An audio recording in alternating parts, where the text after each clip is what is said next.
হয়েছে। অপরাধ আমলে গ্রহণের জন্য প্রসিকিউশনের পক্ষ থেকে প্রেয়ার করা হয়েছে। আদালত আগামীকালকে এটার উপরে আদেশ দেবেন বলে জানিয়েছে। এই ফর্মাল চার্জে আমরা মাহবুবুল আলম হানিফের ব্যাপারে কমান্ড রেসপন্সিবিলিটির অভিযোগে নিয়ে এসেছি, যিনি ওবায়দুল কাদের সহ এই আন্দোলনকারীদের জবাব দেওয়ার জন্য ছাত্রলীগ যথেষ্ট এই প্রেস কনফারেন্সে তিনি নিজে উপস্থিত ছিলেন এবং সেখানে ষড়যন্ত্র প্লাস 29শে জুলাই কুষ্টিয়াতে আওয়ামী লীগের একটা অনুষ্ঠান করে মিটিং করে সেখানে আন্দোলনকারীদের দমনের ব্যাপারে তিনি যে ষড়যন্ত্র করেছিলেন বা আদেশ দিয়েছিলেন সেটা আরেকটা চার্জ, এবং কুষ্টিয়া শহরে 6 জনকে হত্যার দায়ে তৃতীয় যে চার্জ, এই 3টি চার্জ এনে তার বিরুদ্ধে এই ফর্মাল চার্জটা দাখিল করা হয়েছে। এই 3টি অভিযোগ প্রমাণের জন্য সাফিসিয়েন্ট ম্যাটেরিয়াল, তথ্য প্রমাণাদি সবকিছুর প্রসিকিউশন দাখিল করেছে। ট্রাইব্যুনাল বলেছেন এগুলো পর্যালোচনা শেষ করে আগামীকালকে কগনাইজেন্স নেওয়ার ব্যাপারে তারা আদেশ দেবেন। আমরা আশা করছি কালকে এই ব্যাপারে যথাযথ আদেশ ট্রাইব্যুনাল প্রদান করবে। বাকি আসামিদের অবস্থান কি?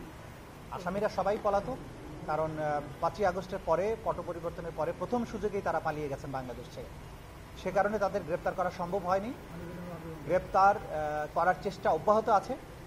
যখনই তাদের গ্রেপ্তার করা যাবে তখনই তাদেরকে আদালতে উপস্থিত করা হবে এবং তারা যদি উপস্থিত না থাকেন তাহলে আইন অনুযায়ী পরবর্তী পদক্ষেপ গ্রহণ করা হবে।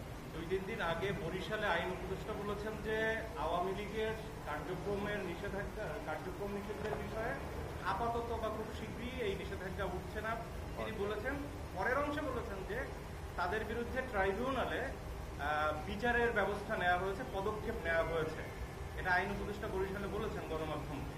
এই ব্যাপারে জানতে চাই।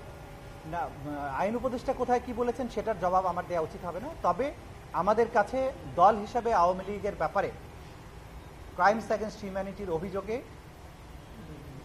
এনজিএম নামে একটি রাজনৈতিক দল আগেই কালার এক্সপার্ট, জর্জ স্যাপ এবং মাইল্ড অন হ্যান্ডস টেকনোলজি সমৃদ্ধ অরিক্স ক্রিস্টাল ওয়াশ আপনার লন্ড্রি এক্সপার্ট একটা অভিযোগ দায়ের করেছেন। আমরা সেটার ভিত্তিতে তদন্ত ইনিশিয়েট করছি। সুতরাং বলা যেতে পারে যে এই মুহূর্তে আওয়ামী লীগের বিরুদ্ধে, দল হিসাবে আওয়ামী লীগের বিরুদ্ধে অপরাধী সংগঠন হিসাবে তাকে বিচারের মুখোমুখি করার জন্য প্রাথমিক তদন্তের কাজটা আমরা শুরু করতে যাচ্ছি। সেটা যদি পুরো দমে শুরু হয় তখন আমরা বলতে পারবো আপনাদেরকে যে আওয়ামী লীগের বিচারের মুখোমুখি হওয়ার ব্যাপারটা কতদূর করা আছে। হ্যাঁ, অভিযোগ এসেছে, এটা আমরা এখন গুরুত্ব দিয়ে এটা যাচাই বাছাইয়ের কাজটা করছি। খুব সহসাই আনুষ্ঠানিকভাবে তদন্ত শুরু হবে।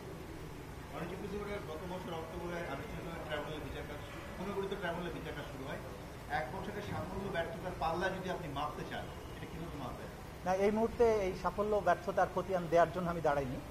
একটা উপযুক্ত সময় এই বিষয় নিয়ে আপনাদের সাথে কথা হবে। দেখা যাক, এই মাসেই হয়তো আমরা উল্লেখযোগ্য কিছু অগ্রগতি দেখতে পাবো। খুব সহসাই সেগুলো আপনাদেরকে আমরা জানাতে পারবো।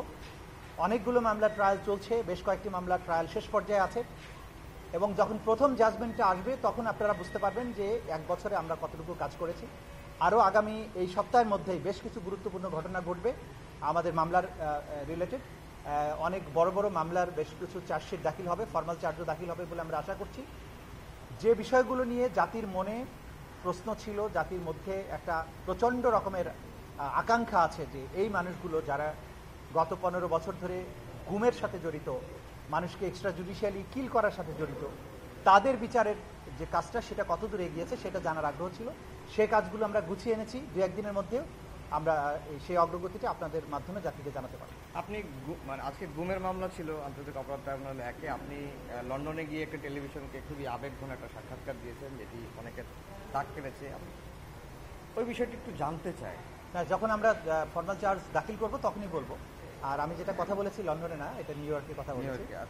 কিছুটা ধারণা আমরা দেওয়ার চেষ্টা করেছি যে যেদিন আমরা তদন্ত রিপোর্টটা হাতে পাবো এবং ফর্মাল চার্জ যেদিন দাখিল করব সেদিন আপনাদেরকে ডিটেইল, সেদিন আমরা হয়তো আলাদাভাবে একটা প্রেস কনফারেন্স করে ঠান্ডা মাথায় আপনাদেরকে এভিডেন্সগুলো তুলে ধরবো যে আসলে কি হয়েছিল। Thank you. ওকে।